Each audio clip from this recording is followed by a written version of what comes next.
may talent competition kami, di ba? So, dancing, acting, magic, and drawing. So, apat na sinulat mong hobbies. Ano yung pinaka-forte mo? Halimbawa, competition natin ng talent. Kung pumasok ka, ano yung gagawin mo?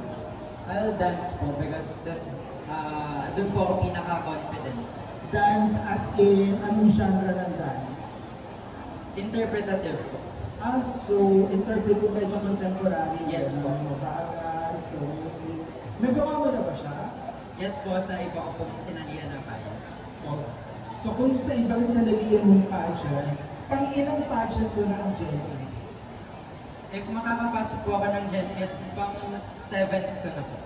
At your age, 17 pang 7 mo na to? Yes po. Okay. So, yung last competition mo, ano? Ginanap po siya last week lang po sa Obando po. Maria Treyna po ng Obando. Maria Treyna ng Ubando. Iyan yung may nagsasayaw, di ba? Sa Ubando. Yes po. So,